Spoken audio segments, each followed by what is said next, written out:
Hey guys! Hey guys! We are back with another Doctor Who review. This time we're reviewing Series 9, Episode 10, titled Fear the Raven. If you haven't seen that episode yet and you want to avoid any spoilers, you're going to want to skip this video and come back later, because everything we say from this point forward is going to be a spoiler.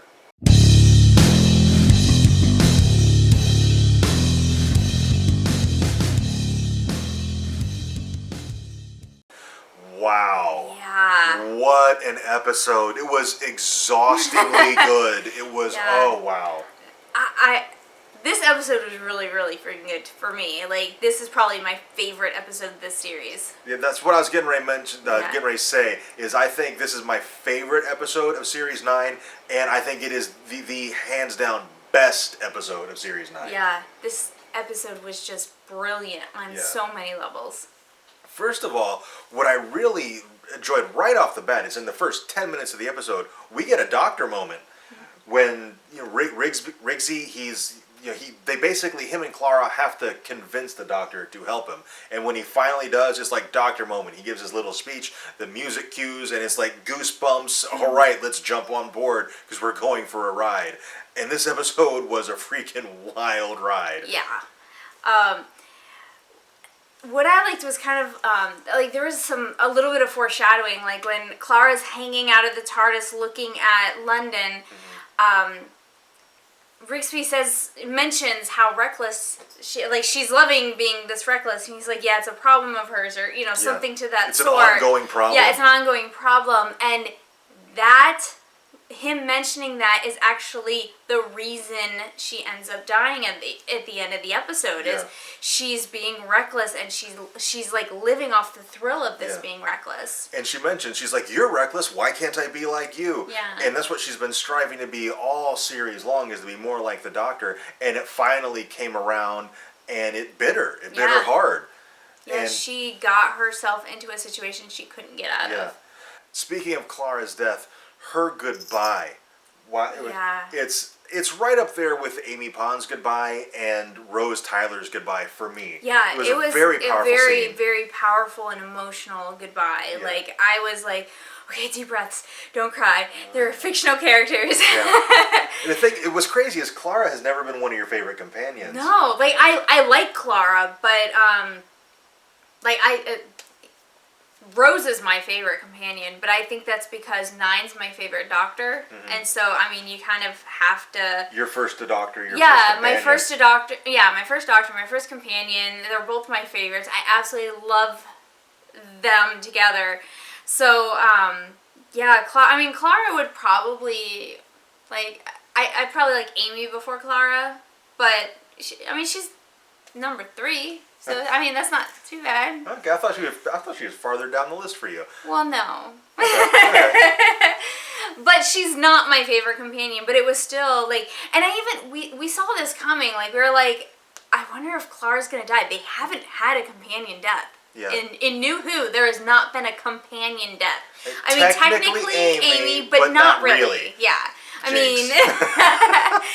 She went back in time and lived out her life. So, she died in that moment for the Doctor. She died. Yeah, but she wasn't actually dead. Yeah.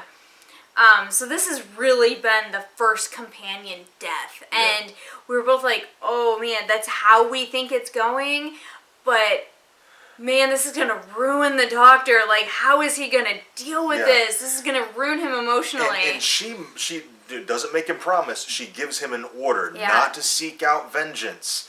And he has this moment with a Shielder at the end where he's like, I'm going to try, but the universe is a really small place when I'm angry with you. Yeah. And wow, that's a very menacing notion that the Doctor is angry with a Shielder now. And that's got to be terrifying for her. And what I liked was him explaining to Ashilda, that wasn't for me, that was for you. She wasn't saving me by telling me not to seek revenge. Yeah. I'm already lost.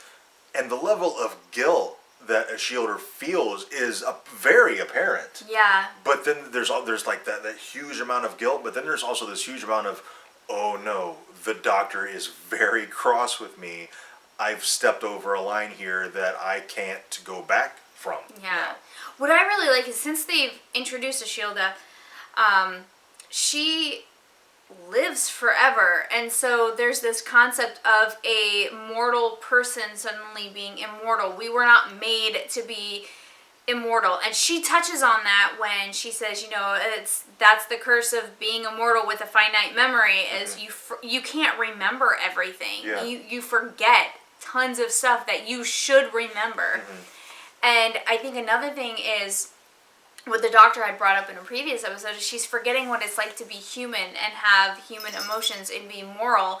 And I think this is one of those moments where she's kind of forgotten her morality, and this is going to maybe bring her back in.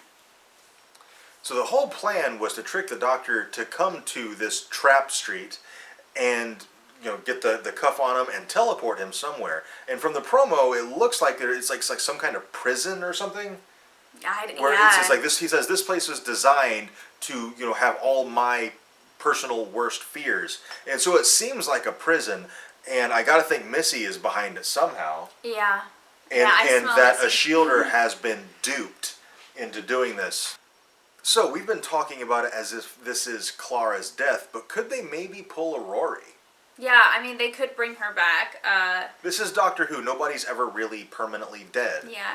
I think if they do bring her back, though, after that experience, I don't see her being the companion anymore. Right. I see her leaving the Doctor. Maybe she comes back realizing the Doctor's bad for her, and it makes her reckless, and she needs to step away from him.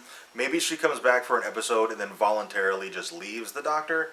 Because we've met her descendants from her relationship with Danny Pink. Yeah. If she dies at this point, is that some kind of paradox?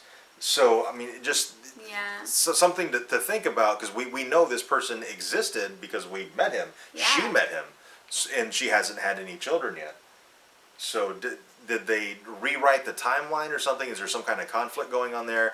I wouldn't be surprised at all either way. Yeah. If she is dead and never comes back, or if they pull a Rory and he somehow resurrects her and then she leaves voluntarily later on. Yeah. One last thing I want to talk about this episode, and it's something that Doctor Who overall, over the entire series, it does really well, is take everyday things that we all experience and make them terrifying. Yeah. From the sleep in your eyes to reading a sentence over and over again and not really getting it, to losing count when you're counting, and then you can things that they didn't even mention, like you look at your watch and then you still don't know what time it is. Yeah. Like things like that they take those little things that we all experience all the time and turn them into these terrifying things, and they just like look at it at a trap different angle. streets and eye dust monsters. Yeah. I love that about Doctor Who, because first of all, children, happy nightmares. But just as an adult, taking these ordinary experiences and looking at them from a very warped angle is a lot of fun. Yeah, and it kind of takes it makes some of the stories less fantastical if you have an everyday explanation for why you haven't seen it. To have a story in fantastical terms like this with no everyday explanation, it's simply a story. But then when they give you a possible explanation, be like, no, you could have experienced aliens, there's this drug that wipes your memory, or there's an alien stronghold right here, and count your steps, you'll always lose count right in front of it.